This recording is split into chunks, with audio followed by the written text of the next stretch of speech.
Back to Real Seekers. I'm your host, Dale, the Real Seeker, and today I have a special guest. It's actually his first time on my show, but not our first time debating or discussing with each other because I was a guest on his show. So we have Mike from Evil Christianity. Hey, Mike, how are you?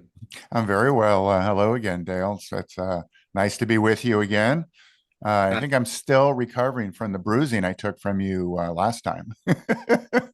yeah, well, again, I think I respect that you're open to it. So again, look, lack of knowledge is something that's easy to fix. Okay, look, if I've got more knowledge than somebody, I can share that with you, and then you can gain it and stuff. But what I care about is, okay, well, what do you do afterwards with the information? How do we, it's about wisdom. How do we discern what the truth is and stuff like that? So yeah, there's no worries, nothing to feel bad about on that end. I thought I really appreciated your honesty and just being, hey, this is what I think about it and stuff like that. So yeah, thank you for coming back. And I just want to obviously because you're new for my audience and stuff, do you want to just maybe take some time to introduce yourself as to who you are, anything about your background, and as well share some of your faith or defaith journey if you want. Yeah, I'll actually start by first introducing my puppy. So you may or may not be able to hear her in the background. She's 2 months old, and I had a decision to make whether to lock her in with me or out. So either choice was problematic. So anyway, hopefully, unfortunately, she's been pretty much tireless. So I am 63 years old. My parents were uh, devout Catholics, and they did far more than attend church every weekend, every Sunday. They were active in the church community, and after church, they there was a reception area, and they would spend at least an hour there after church every week, mingling with people. And uh, I attended a Catholic high school, and I went to church with them every week. So that's my background. Uh, Nothing. So I get I get psychoanalyzed all the time, and so people assume that something bad must have happened to me to make me this way. But my parents were I wasn't pressured into anything. Uh, I I I have I call them my sermons. One of my videos from maybe 1 or 2 weeks ago, where I acknowledged that I'm sure I benefited from church and my Catholic schooling. I believe I'm a better person, however you want to define better, and a better in a way that I think you and your audience would interpret that, meaning uh, I live in accordance with what the general understanding of the Ten Commandments is. How about that to focus it down? So I just when I became an adult, I looked back on it, and it's like, I don't believe this stuff. And even when I was maybe even before I was a teenager or a young teenager, I I I read a lot of these. I became interested in these. I don't think there was a term at the time, but what's now known as the ancient astronaut theorist. And I'm one of those guys. So I actually have a UFO story, but that may be for another time. But so once I comprehended that, and it wasn't the I can't remember his name is Chariots of the Gods. It wasn't that book, but there was another one, and it was fascinating. And I don't remember the title of it, but I remember the subtitle. And the subtitle was What if the Bible is not only true, but what if it is literally true? And the premise of the book was there's a lot of scripture that's translated in a way that we now recognize as being religious oriented or Christian oriented. but there's some of these crossroads where if you take it the other direction, uh, it would explain uh, these Bible accounts in the Old and New Testament as being encounters with extraterrestrial beings, and that resonated with me. And I remember going to my father because I was, let's say I was like 13 or something, and oh, Dale, I lost you here. Are you there? I don't have sound from you. Sorry, I was just sneezing, so I didn't want you guys to have to Oh, hear that. But yeah, if I ever black out, I'm just doing all something. right. Well, I'll continue. I'm sorry to, hope I didn't grind this to a halt, but I'll finish up quickly here. As a 13-year-old, once I read this book and had time to digest it, everything made sense to me. And I remember I figured I, as a 13-year-old, had solved it all. And I remember going to my father and presenting this to him. And yeah, I mean, he's dismissed it. And by the way, my parents very loving. I just lost my mom, as you know. Well, went to her memorial 3 weeks ago, I guess. And I had a wonderful upbringing. There's nothing weird with Catholicism.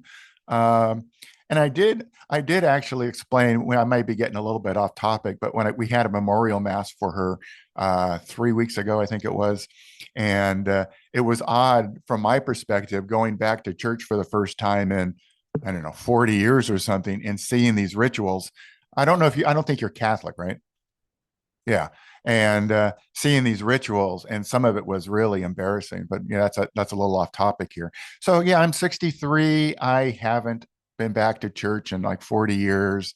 And another point maybe I should make here is that I wasn't really obsessed with religion. In other words, this isn't my thing.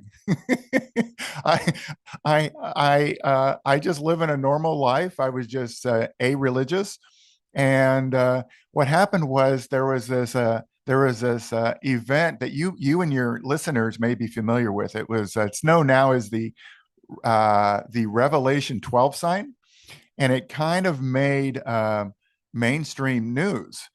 And I kind of read it and I go, oh boy, that's fascinating. And so I went to some, so this is in 2017. So this is what, 8 years ago now. So I guess me now is mocking Christianity started, let's say 8 years ago, when I started visiting these Christian themed YouTube channels, mostly seeking out uh, videos on this sign. And I quickly determined that the sign has happened in the past anyway. Again, that's maybe for a topic for another day. And that's when I started uh, finding myself on channels that I think I now recognize as being evangelical. And again, I didn't know these terms until relatively recently. And I was like, people believe this stuff. And so anyway, that's my story.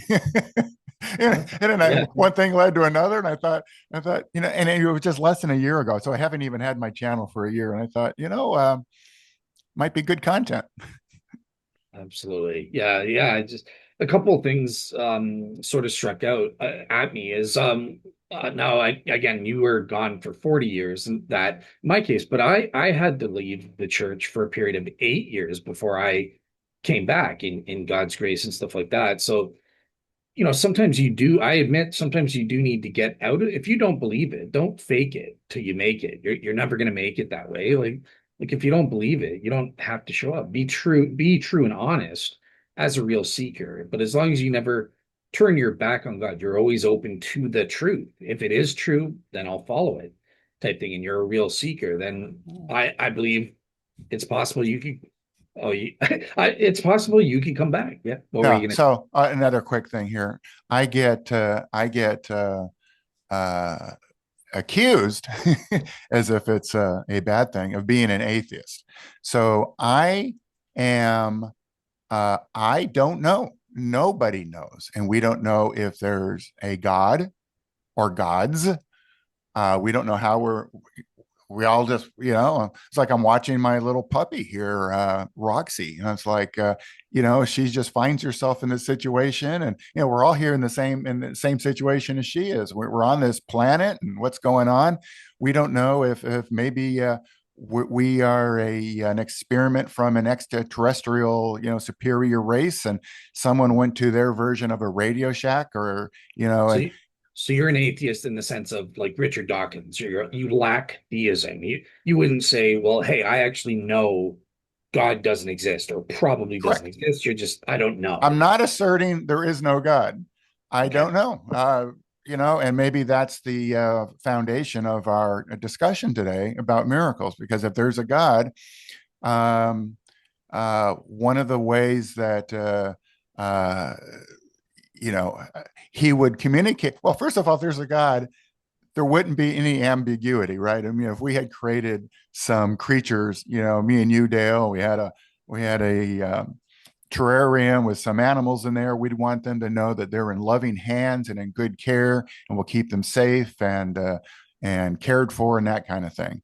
But one of the arguments for a miracle or fulfilled prophecies is that this is sort of God's or plural or singular God's method of signing their or his or her word, right? You make a statement, and then you sign it off by saying, uh, you know, this and this and this will happen by this date, and that's how you know that this word is the real God, right? That would be the argument. But I assert, and as we'll get into it, that no prophecy has ever fulfilled, and no miracle has ever occurred. Gotcha. Okay, so yeah, so I guess in terms of God's existence, you were referring to the hiddenness of God, right? We would expect more evidence than there is, and for him to be more actively involved and stuff. And yeah, I do think that could be relevant to our discussion on miracles, which is the topic of today. But just one quick follow-up on your intro, and then we'll get straight into it. But so I know you mentioned you had like a UFO experience or an ancient alien experience or something like that. Now I know you are a pilot as your occupation. So I'm just curious, was your UFO experience was that during your job as a pilot, or is it just purely a okay, Yeah, so I'm okay, not currently a pilot, but for 30 years, yes, I had a an air cargo route. I was, for those of your audience here who's familiar with the lingo, I was a Part 135 operator. So I was a commercial operator and hauled cargo. Uh, so, um, so this gets a little messy because um, so I will first acknowledge that if somebody else was telling me this story, I would check out and roll my eyes, and so I get it. So I actually have two, and you know, I give everybody one for a lifetime. You get one of these stories in a lifetime, and I got two, so that already makes me suspect. So I get it. I'm totally on your side, but I did have one when I was coming back from my cargo route. And this is, by the way, this is probably 25 or 30 years ago. And this is before we had drones and um, uh, technology to create false videos and that type of thing. But one was I was coming back at night to my home airport, and I saw a light, and using the current vernacular, it would be a, what do they call that? A sphere. Anyway, it was just a light, and it disappeared. And I can't recall more than that. But at the time, I remember thinking it was inexplicable. Okay, so my real story, I'll make it quick here. It was basically just 3 miles away. This is in Riverside, California. And there's this mountain there known as Mount Rubidoux. So the airport's on one side of the mountain, and that's where I saw that orb. mhm. And then on the other side of the mountain is this is another one. I think it was about 3 years earlier. So it's kind of interesting. It's in the same location, isn't it? So this is my big story. Uh, it was a Sunday afternoon. Southern California has long periods of months and months and months of beautiful clear skies, right? Uh, Dry, and you can go months without seeing a cloud. And so it was a late afternoon. The visibility conditions were ideal.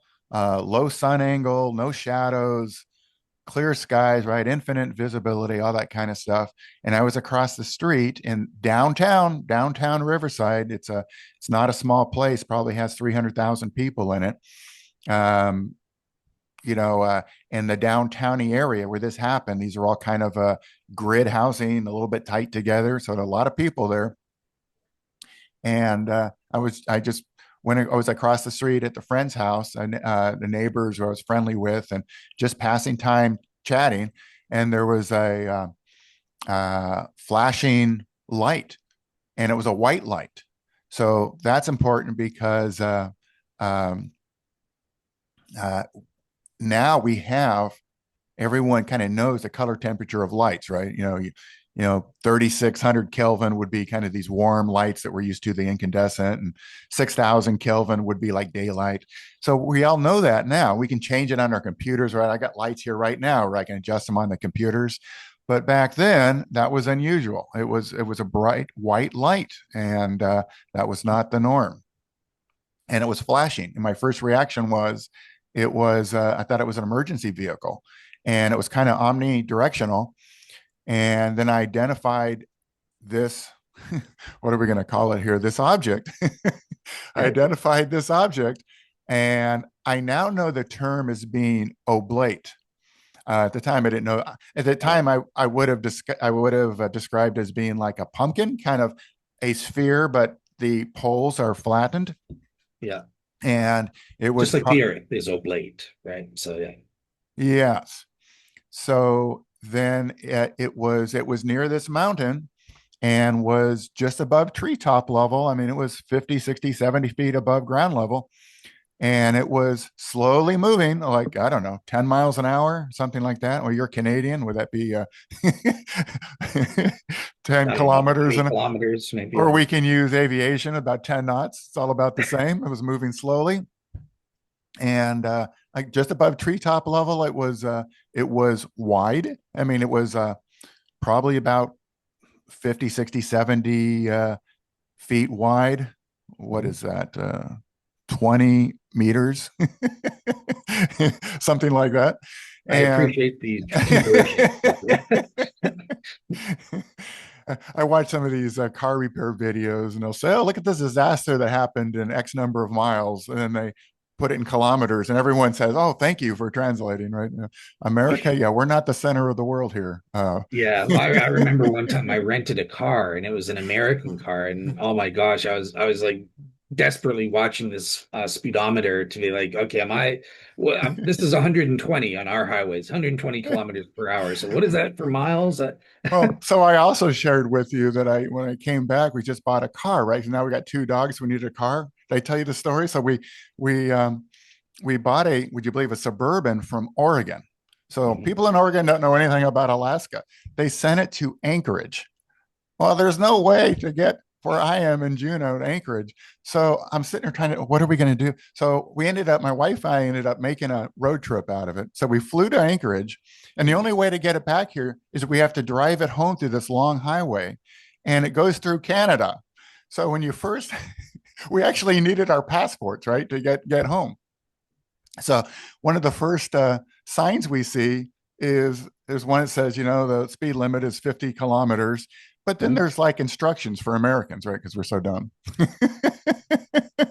So they're trying I to. don't know. We elected the liberals, so I don't know. So they're having to educate all the idiot, yeah, Americans that drive through. So anyway, this object, this spheroid, this oblate sphere, Mhm. is like treetop level, coming down slowly. And so I and my neighbor both observed this thing. And it's coming down. It was paralleling the street, this residential street. And but it was not over the street. It was kind of over the houses, came slowly down the street and paused kind of almost over my house. Went a little bit past my house, paused there for a moment, drifted back away from us. And this is right across the street. We're just, 50, 60, 70 feet across.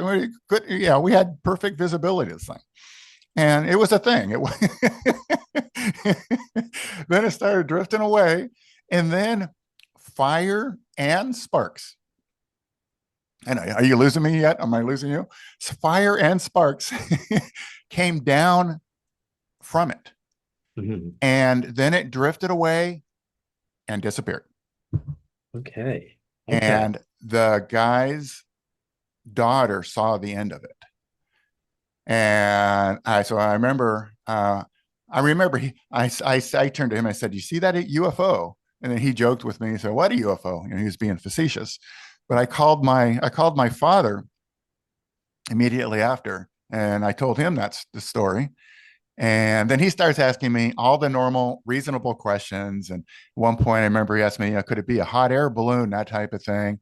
And it was that point that I realized I'm just going to have to take this to my grave. I totally get it. I probably don't sound crazy to you. I don't feel crazy. I don't. Yeah. I mean, it's a normal occurrence. Very normal, smart people claim these things. And I think even from a Christian perspective, we can accommodate that some of these experiences are real. I don't believe in aliens or UFOs.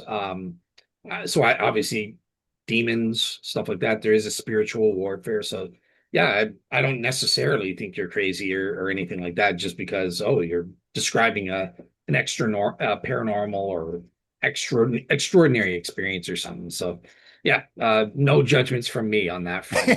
But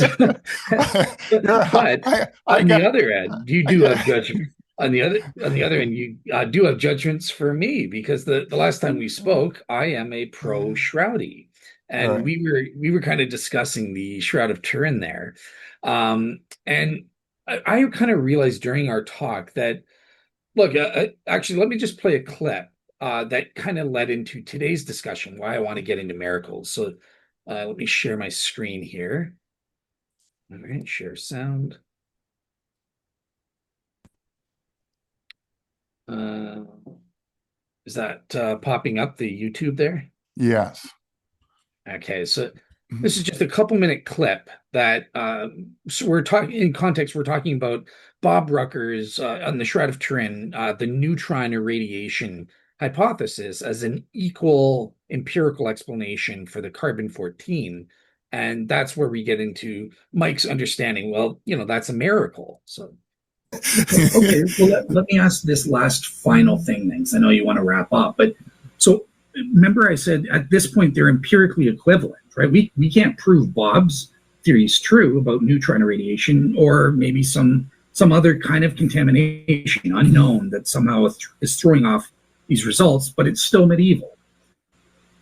I would say we've actually found now empirical proof published in the secular peer-reviewed journal Applied Optics, not a puff piece. This is on the level of the journal Nature or something like that, right? Applied Optics is a good journal by a physicist, Dr. Tom McAvoy.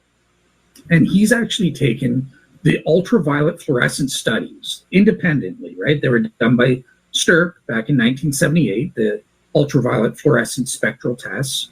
And the findings from that test precisely match, here's a picture of it, Bob Rucker's assumed MCNP computer calculations. Again, he assumed the resurrection happened and burst of neutrons. These were the results of his MCNP computer calculations. Totally independently, the ultraviolet published in peer review match that curve. Would you agree that's empirical confirmation, that seems to suggest, actually we should believe Bob's hypothesis is true. It was irradiated by neutrons. What's your thoughts on that? I cannot get my brain to go down that path. And this is maybe what separates the religious from the non-religious. it's not something I can even begin to consider. Is that for philosophical reasons, or like based on the science? Well, Like based on every based on every observation, every known law of physics and common sense, that a body cannot die and then become undead after 3 days of being dead. And then even if that happened once, the mechanism of action is unknown. Okay, so that's sort of the clip that led today's discussion, because I realized, look, I could give you all these counters and facts about the Shroud of Turin and these theories and this paper, blah blah blah, but at the end of the day, I'm talking about a miracle, and if that's just out the door for you, there's no point in going down the shroud evidence. So I really wanted in this thing to deal with this issue of miracles, see if I could at least get you to be open to considering them and stuff like that. So yeah, I think that's what I wanted to discuss with you today. Yeah, and I was just going to interject one thing here too. And by the way, just so everyone, your audience and my audience understand, yeah, we're just not a debate, right? It's just having a friendly, like two guys at Starbucks chatting. Yeah, so I actually have a quote here regarding Rucker's paper. So he has numerous papers, but the one that's often cited is this one that's from 2020 that was titled or is titled "The Carbon Dating of the Shroud is Explained by Neutron Absorption." So yeah, so basically he's asserting that, okay, so we have these radio, or we're getting a little off topic here, but I just kind of want to set this up briefly. He's asserting that the carbon dating cannot be done because the shroud had been, I don't know, contaminated or influenced or impacted by these neutron radiation, and it absorbed it, and now that's why the dating's off. And so I just want to read two sentences here from a paper, and I'm unable to quickly cite it here, but I'll just read it here. But it basically sums up my view too. It's quote, "No plausible physical mechanism has been proposed to explain how the resurrection was accompanied by a significant neutron flux. If a supernatural explanation is to be proposed, it seems pointless to make any scientific measurement on the shroud at all." So once we go down that route, people, you see this proposed, for example, in the theories to explain the creation of the universe, including the Big Bang theory. And people will say, well, God did it or whatever. Well, once we'd say that, maybe there's no way to argue. What do we call them? Secularist or naturalist? Is that what they're called? Naturalists, yeah. Naturalist want to explain it through mathematical formulas and through science that can be observed and repeated by others, right? But once somebody says God did it, well, then there's nowhere to go with that. And by the way, now might be a good time just to further set this discussion up. I actually looked up the only preparation I did for this is sitting in the shower waiting for this to begin, and I thought, what is the definition of miracle? So I just found one here, just the first one at the top, might be from Oxford, but anyway, here's how they define miracle. Quote, "A surprising and welcome event that is not explicable by natural or scientific laws and is therefore considered to be the work of a divine agency." So divine agency made me chuckle, and I thought, so I looked that up, And half of the definitions for divine agency, I know you would reject, you and your audience would reject. So I found one that I think that you would accept from a Christian source. Divine agency in Christianity encompasses the belief in God's supernatural influence or intervention in human affairs. Sure. Right. Sure. Yeah, or natural order in general. It does he could do a miracle having nothing to do with humans, right? The act of creation, for example. Humans didn't come around for what, 8 billion years or whatever it is since the or something like that. So but yeah, more or less I'm happy with what you said. But okay. So here's where I think we could start. So here's my attempt to try and persuade you to at least be open to considering a miraculous option. Again, I'm not talking about the shroud or Bob Rucker's thing. I'm just talking miracles in general. We need to start there. So the first thing is good. You are an agnostic. So I don't have to overcome reasons for, thinking that no, I know God doesn't exist. You're open to maybe a God along your lines exists. The Christian God exists. I live my life expecting to be judged in an afterlife by a just God. I'm expecting that. I'm expecting to see my I'm expecting to see my parents who just died. I'm expecting to see pets. This is what I hope. So I live my life in what might be seen as in accordance with Christian norms. Although Christians would say, I'm going to hell because I don't believe that Jesus is my Lord and Savior and all that. But other than that, Okay, so you actually believe there is some kind of God out there that's going to judge you, and there's an afterlife? I I thought live you. my life. I live my life as if that's true. I don't know. Okay, okay, cool. I don't care about just in terms of what you believe, the propositions. You're agnostic, and that's a good thing. I'm saying for as a start. You don't know. Maybe the God that's capable of producing miracles exists. Maybe he doesn't. So the first thing I want to establish from you in philosophy, we have this thing for no matter what we're talking about, we have this thing called the principle of indifference. And that basically just states that, look, as the automatic default for any proposition, the rational person ought to be indifferent to the truth or falsity of a hypothesis, unless and until one has sufficient reason or evidence for concluding one way or the other. And it sounds like we are fully in agreement on that, right? Yes. Perfect.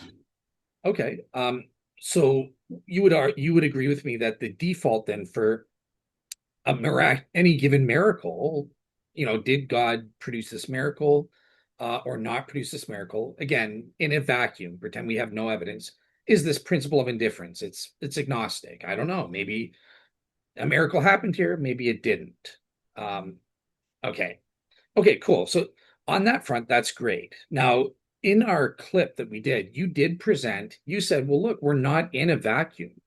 I've got you provided four reasons as to why you think actually it's improbable for a miracle. If you tell me a miracle occurred, I'm saying, well, that's improbable. I don't know how strong you are. Like your three reasons were based on every observation, common sense, the laws of nature, and even if God did do it, we can't propose what mechanism did he use. So because of that, you think though that makes it improbable. How strongly would you say it's improbable that a miracle occurred on those? I am certain. How about that? So like 100%, Certain. it's Yeah, impossible. there's never been a miracle as defined here, at least. The surprising and welcome event that is not explicable by natural scientific laws and is therefore considered to be a work of a divine agency. Well, okay. So, for example, if we're talking about the Big Bang, so maybe I'll retract the cert. It depends what we're talking about. Could the Big Bang have been created by this divine agency? That is possible. Yes. It could be a teenage offspring of a superior, being, and for his elementary school science project, he created us. Wouldn't that be a downer? It's like, oh, that's what all this is about. But these biblical miracles, the creating, multiplying fish, and turning, Jesus was at a party, and they ran out of booze, so he creates more for them, walking on water. 0% chance that any of that happened. Okay, cool. All right. And just before I start trying to give my counters for you to consider, so I listed those four reasons. I just want to is there any that you didn't mention in that clip? Like, do you have five or six reasons? Like, are those the four reasons? That's why you think it's improbable 0%? Or are there any other reasons that you think it's improbable? Well, I listed those just on top of my head as best I could. I'll stand by them for now. Okay. It sounds like you want to lock me in because you got a fifth one that circumvents one of those, but I'm not trying to trap you or anything. I'm just trying to understand your reasoning style. Yeah, no, I felt comfortable with that. It's the laws of nature cannot be violated and never have been. Okay. All right, cool. So yeah, let's start with the first reason about the laws of nature then. So first of all, I think we have to understand what are the laws of nature. And I think that a lot of atheists and skeptics have sort of a misunderstanding they have this outdated 17th century, right? Like the Newtonian world machine, where the universe is just this machine set up and it works like clockwork. You can't violate the laws of nature, as though the laws of nature are prescriptive. They're things that impose their will upon the things in the universe, and you can't do otherwise. Now, that has been totally destroyed in the 20th century, even by modern science, right? Because what we've learned, well, let me just give the counter, and then you can refute that since you disagree. But I would argue that the laws of nature are descriptive in nature. What they are, all they are mathematical descriptions of the causal dispositions of what we call quote unquote natural things in the universe, right? So planets act in accordance with what the mathematical description we call the law of gravity or something like that. That's their natural disposition when they're in certain relationships to each other in space and blah, blah, blah. So the point here is that descriptions are not prescriptive. And the laws of nature, as we understand them, the second point I want to give is that we know they have definable limits. We learned that, E equals mc squared, or Albert Einstein. When you get to the quantum world, the laws of physics don't apply there because it's outside the scope. Relativity theory was also another thing that opened up our minds to understanding there can be there's a limited scope to the laws of nature. So those are my two sort of counters. Is in the 20th century, science has proved that these laws of nature have limited scopes. And the second one, sorry, what was my first point? Do you remember? Oh yeah, they're just mathematical descriptions. They aren't prescriptive. Oh yeah, I'll pick up with that. So you mentioned a limited scope. Yes. So so there is, and almost certainly never will be, one equation that's going to describe every act in the universe from the very, very small, and we're talking very, very small, we're talking quantum, it's unimaginably small to the unimaginably large. But Newtonian the Newtonian laws have not been proven wrong. That force is equal to mass times acceleration is now, always has been true, and always will be true. everywhere in the universe. It's an absolute fact. That Einstein created more to augment that under specific situations. Well, that's different. It's not that it's just extending Newtonian physics to encompass a greater scope is the term used. And now we're getting into quantum, and then that's even different, right? But once these laws, these theories, the Newtonian theories, and the Einsteinian, I'm not sure I've ever tried to pronounce that word before, theories, they're absolutely true. I mean, like our GPSs now, they have to be programmed to account for the fact that light, the speed of light, and that the satellites that are up there at 22,500 miles, I don't know how many kilometers that is, up there orbiting in geosynchronous orbit, that they are experiencing through velocity and less gravity, faster time, right? So you got it. All these are absolute facts. Now, an interesting part of this is, when we discuss like what created the universe or the multiverse, right? There could be a number of universes or an infinite number of universes. We don't know. We could all be a simulation too, right? If we want to go there, but people argue, well, you can't create something from nothing. Well, that can be explained to a point, but then where do you get these laws, right? So that we have these laws shows that it wasn't literally nothing, right? We had the laws, right? The inflation started, there was heat, and then the gravity, and the inflation, and that all these elements were created, and how they merged with each other, and all that stuff. That is defined by these physical laws. And there might be different physical laws in different universes and that type of thing. But so that's an interesting aspect of this, is that we do have, even though the universe was created from nothing, there were laws. So, you could almost argue then that the alien supernatural being with his toolkit could, he has a slider on his software, and he's saying, we want more of this and less of that, and crank that up, and then just add water and, electricity, and then, you start the process, right? So it's such a profound mystery. Who knows? But the rules, the physical laws, are absolute, and the only exceptions are there in their different realms, from the very, very small to the very, very large. Okay.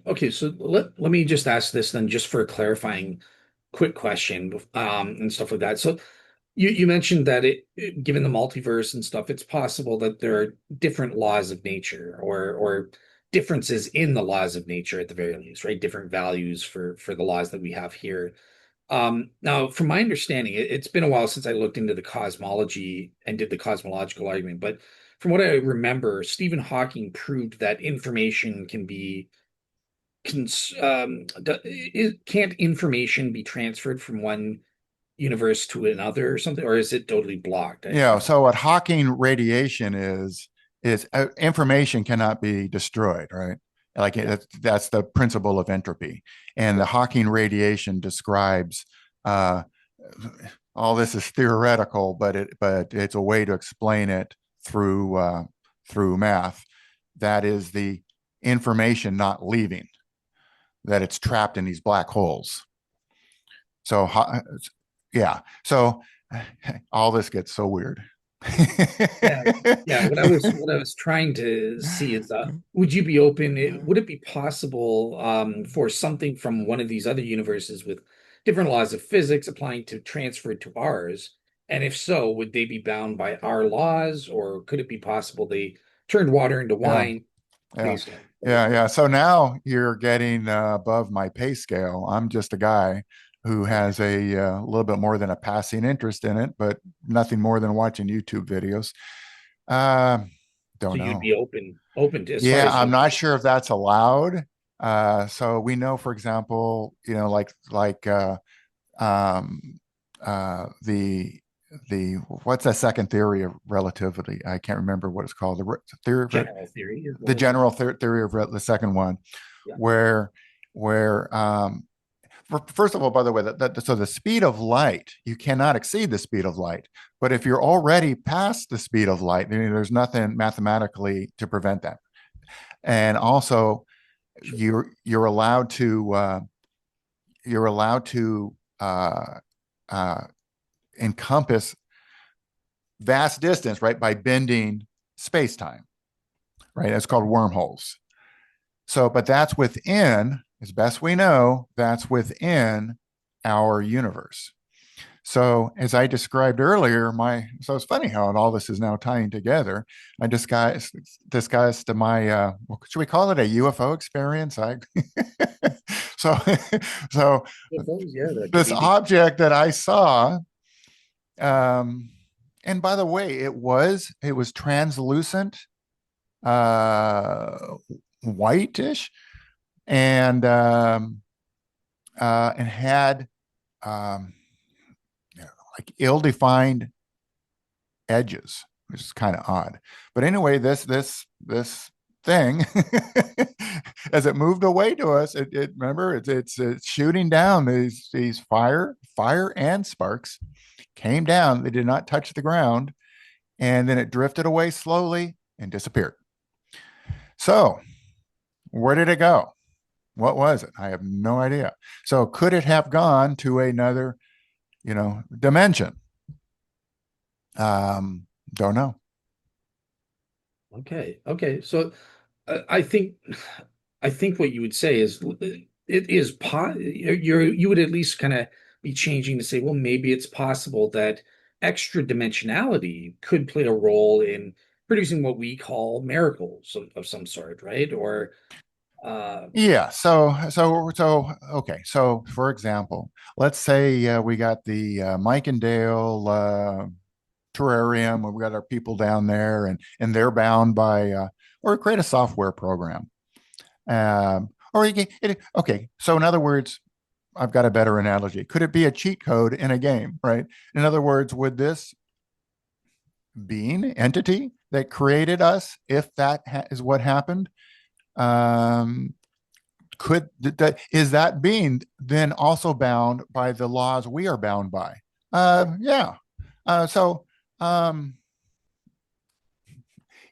who knows? So if this is this gets so bizarre and deep and well into the unknowable. But what if, again, we're some adolescent superior being? He's making this in his bedroom for his science project, and he's tweaking everything. And maybe he's allowed to hit pause. By the way, this is something that I've theorized and have not actually shared it with anyone until I'm sharing it now with you, Dale. I have wondered, as this object came down the street in downtown Riverside, is that, how come, did anyone else see it?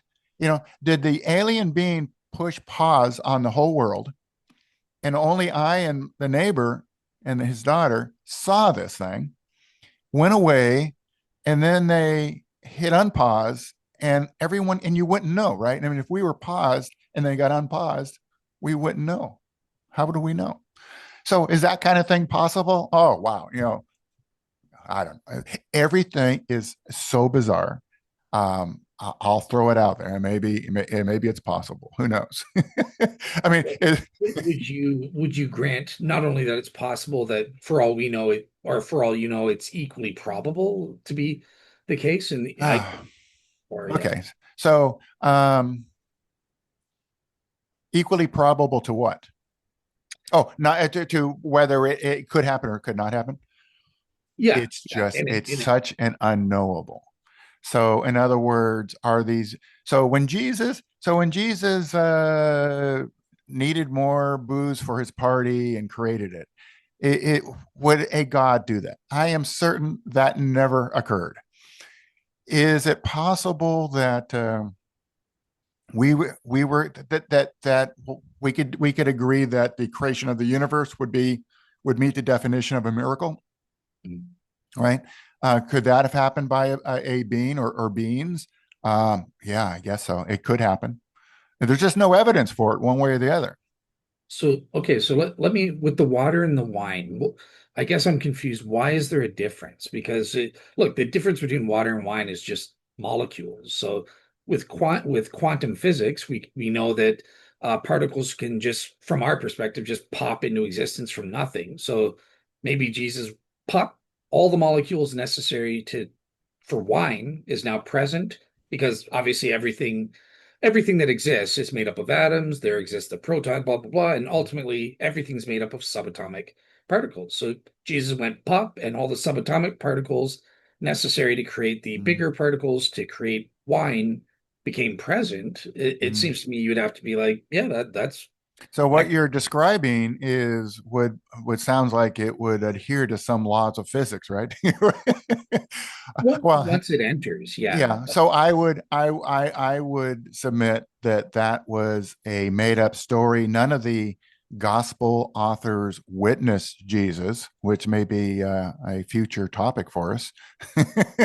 So Yeah, these were all created. I forgot even which gospel. Was that Matthew, right?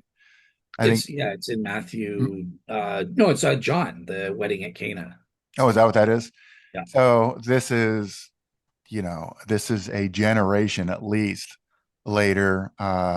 And anyway, maybe we're getting a little off topic, but Look, pretend it's that would fake. be, I couldn't care less. I'm just pretend I told you I did it, or Jim yeah. Bob Jones is claiming.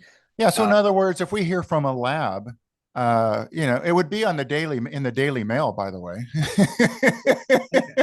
yeah, I like to mock them. fair enough. Fair enough. So I would expect to see it in the Daily Mail. Confirmed. Scientists in Zurich have transformed water into wine. Uh, could that have happened? Okay, so then therefore what? So therefore, so I'm just saying. So based on my one of the two reasons I gave, right? That so I was trying to say based on the limitations of the applicable scope of the laws of nature, right? Based on they're limited to these dimensions, three dimensions of space and time, not necessarily other dimensions, and also limited to the macroscopic, not the subatomic world. There are equally plausible ways that it's possible a miraculous event such as turning water into wine or something like that could have happened given the limited scope of what we call the laws of nature. It sounds like you're saying, sure, I obviously we would need to see the evidence to make it's got to be in the Daily Mail or otherwise it's false no matter what. But if you see it in the Daily Mail, you know it's true, right? So, um, uh, but it sounds like you're open to at least considering miracles on that perspective, that first of the two perspectives I gave. Okay, but that's not violating. In other words, so we started here with the definition of miracle, right? So this is not violating any law. This would be. Uh, so in other words, You're a right. violation of a physical law. You snap your feet like I Dream of Jeannie or whatever. I don't know if you had that TV show in Canada, but I did, yeah. uh, Before my time, but we was still have it? reruns.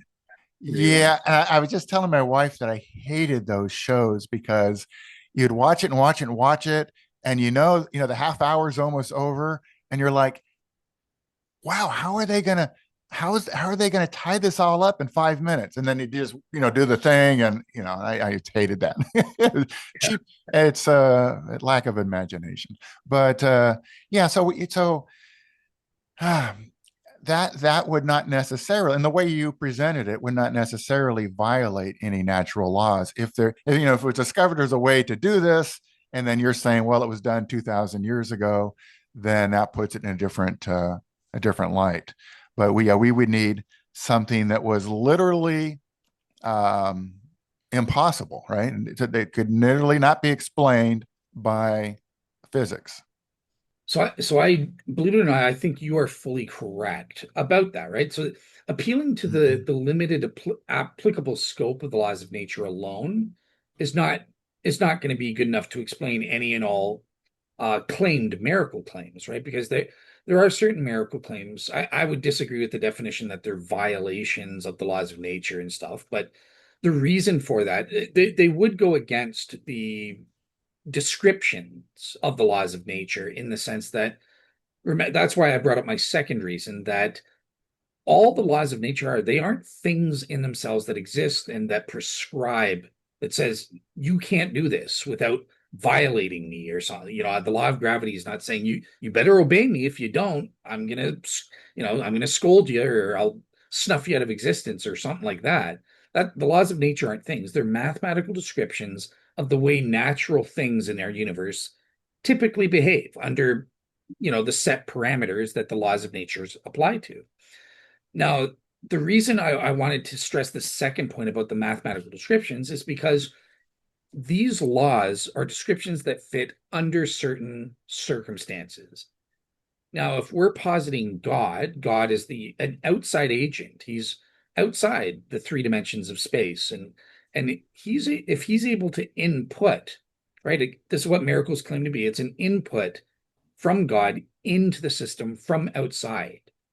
So basically, God is the one that's upholding the universe. He's the one causing the planets to move the way they do. And we describe that as the law of gravity. But if God's moving the planets this way, just to keep things stupid and simple, let's say God's doing this. And okay, the law of gravity is planets do this. But then God goes, aha, see? Right. Well, okay. So you maybe it wasn't thoughtfully considered, but you said laws of physics define and describe the way things, quote, typically behave. So I would correct that and say absolutely every time behave. So like gravity is never not acting exactly as our current math describes.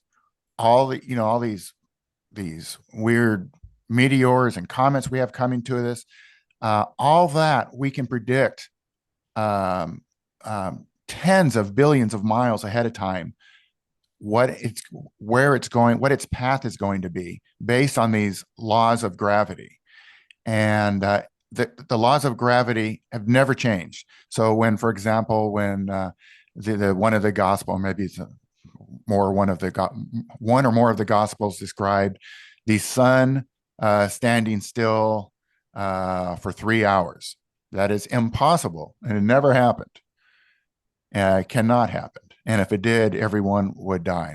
But that is impossible. And the laws of gravity have never not performed and behaved exactly as we now have mathematically described them. Okay. So I would challenge that then and say this is just a blind faith assumption on your part, right? This absolute assumption in the absolute uniformity of nature kind of thing. And a blind faith assumption is not evidence. It's not a reason.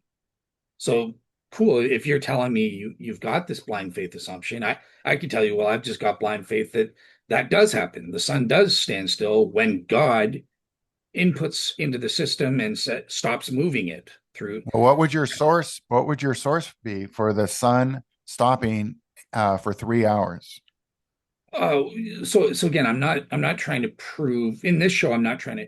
I would say it's the Bible, and you would say, well, the Bible's not good enough, and No one like else saw it. I mean, shouldn't somebody else other than one anonymous author have right. observed this? Shouldn't people in China and people in Great I would Britain think and so. Egypt? I would think so, right? So I think those are problems for the biblical text that if I was defending the historicity of that event, I would need to address. But for the sake of argument in this debate, I don't care. The story in Joshua is BS. It never happened. But the point I'm trying to get you to be is to be open that it could have happened with God as an outside agent inputting results and saying, you know what, I'm instead of moving the sun like this, Okay, so I'm gonna just I stop will it. acknowledge that if there's a God, and by the way, like again, I sure hope there is, and I hope he's just in the way that we would expect a just God to behave, and I hope there's an ultimate resolution of evil and non-evil, and all that kind of stuff. So I hope that. So if there's this being, as we are now discussing him, in other words, let's say this entity who created us and controls this and all of this, and I think I've acknowledged this earlier, that can he, for example, change some switches or do something that humans have not, that is not in alignment with the way humans have described it, right? So we got, force equals, mass times acceleration. Well, God could do something different. Okay, so I will acknowledge that, but it has never, ever, ever, ever been observed. So when you talk about blind faith assumptions, well, that's based on literally every single case with no exceptions for the entire, for like Newtonian physics for 400 years. There's never been a single exception. So it's not a blind faith assumption. It's based on very sound science that has never been disproven or in any way. Okay. So let me say that. So in the first place, I agree with you that it is inductive. It's called an inductive survey, right? So it's cogent evidence to base on a mass of observations, and I will confirm with you that quite a lot, if not the majority of observations. Yeah, I would agree. The majority of observations, even as a Christian, 100%, confirm that the laws of nature are upheld as we understand them. Okay, so you do have that inductive survey that could qualify as evidence. Now, the only thing I would say is, okay, so two aspects on this observation. So number one, I would say that you would, in order for this to work in the absolutist sense that you're giving, to get to the 0%, you would have to prove that there are no observations at all. And I don't think you can do that, because there are observations. People provide us with testimony. Again, so science has to be repeatable, right? So you make an observation, you describe it, and then it has to be repeatable. So, for example, I have, you know what? Should I take a moment? Let me just. Well, let me just ask, okay, no, you go. But I was. Oh no, I was gonna say, I think it was my last. I label my videos by sermons. I think it was my last video, 43. Someone commented on Saint Therese. Is that how you pronounce it? I'm not a Catholic, but yeah, it's kind of it's a Catholic thing. Oh, I tell you, some of these things I saw when I was in church, I was really embarrassed. But yeah, it was Catholic, right? It was Catholic, and it was, like I said, I was embarrassed, and now they got my brother. But that's so anyway. In my last sermon, there, someone mentioned they were talking about miracles. Okay. And what a coincidence! What a miracle that it and so that there's this a saint, Saint Therese, and I actually replied to him, "Oh, what do you know? The national shrine to this saint happens to be in this town." Right here in Juneau, right down the road. And it's a spectacular property owned by the Catholic Church, and it's on the water. It's spectacular. And I've been there a number of times. And so I mentioned that to him. I said, "Hey, what do you know?" And then he replied to me in my sermon number 43 on the comments.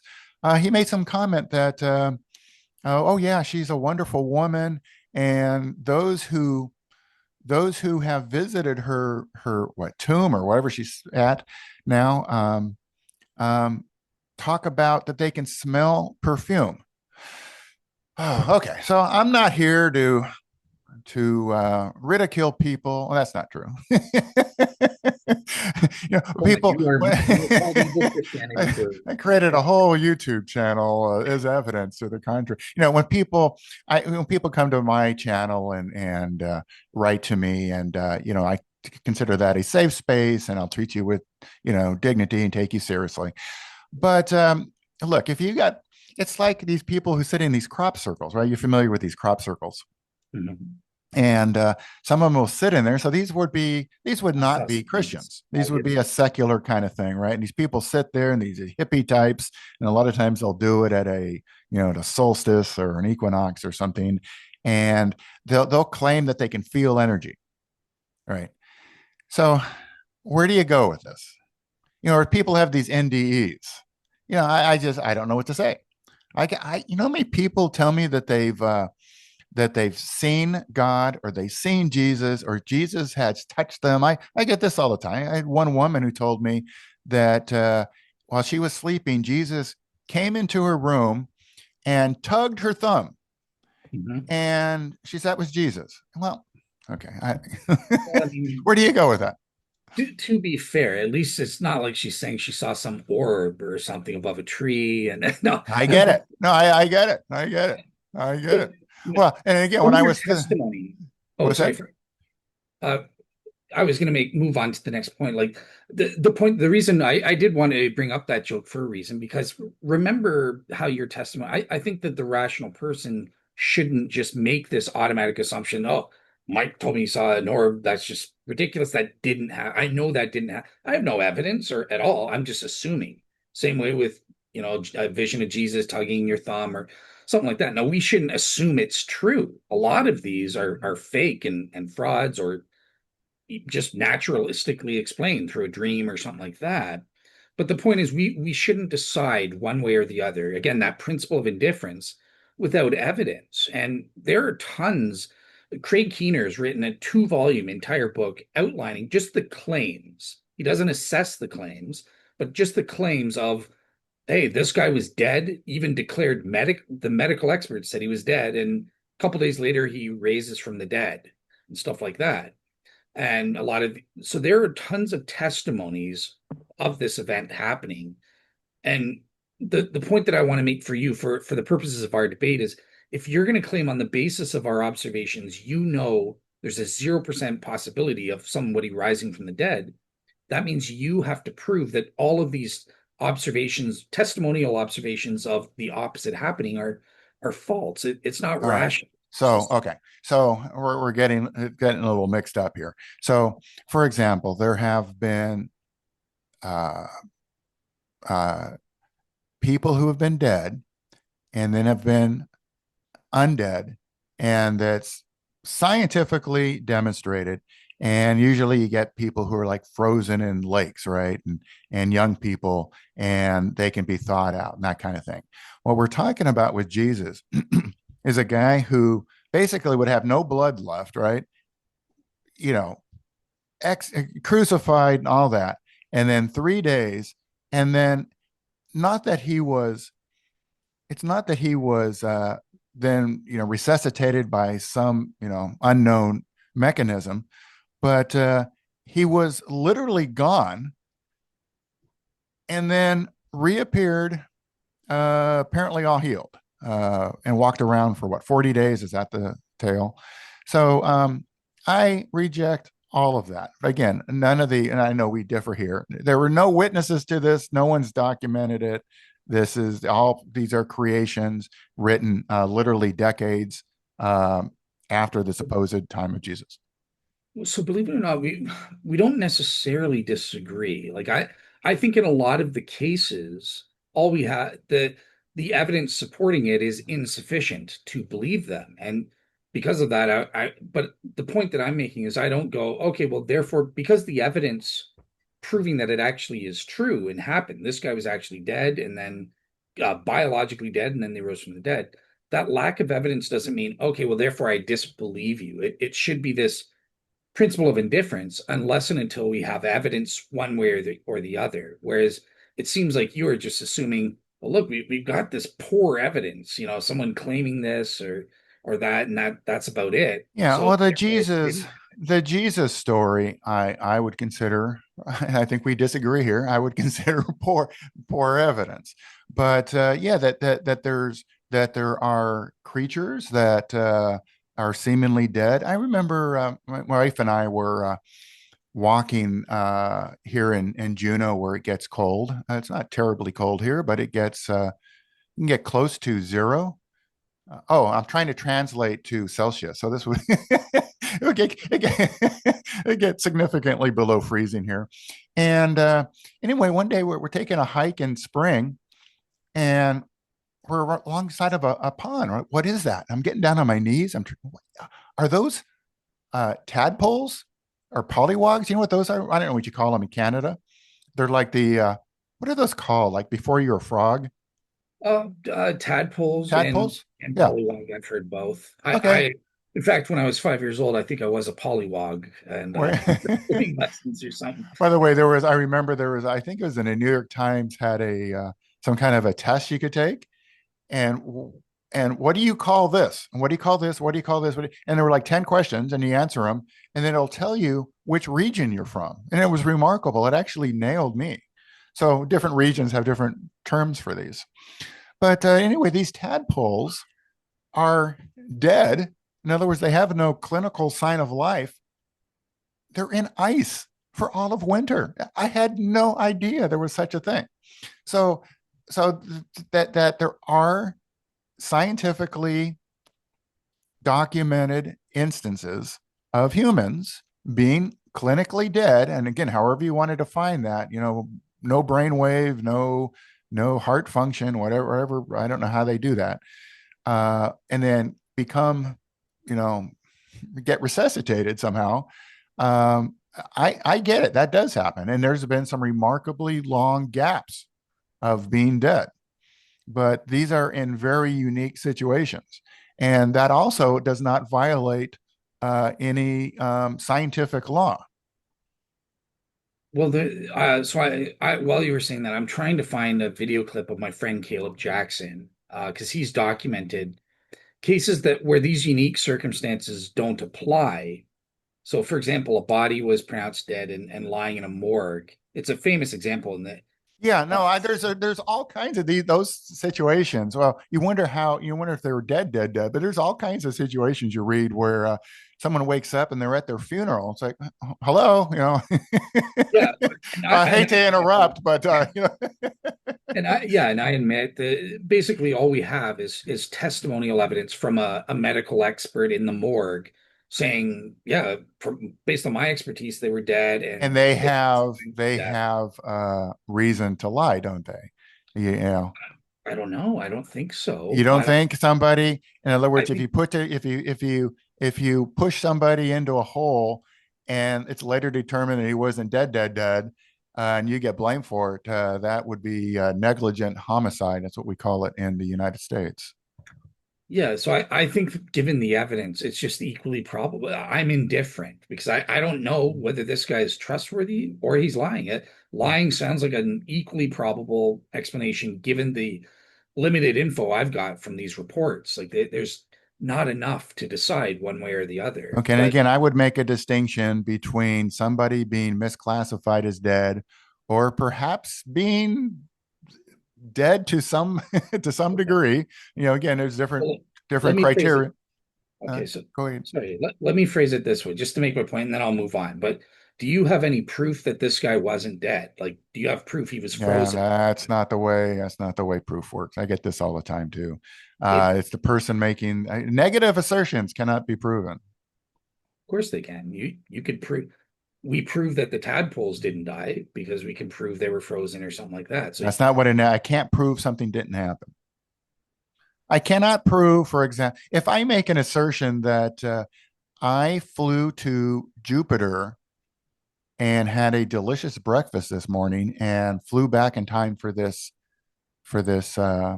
call, you cannot prove that didn't happen.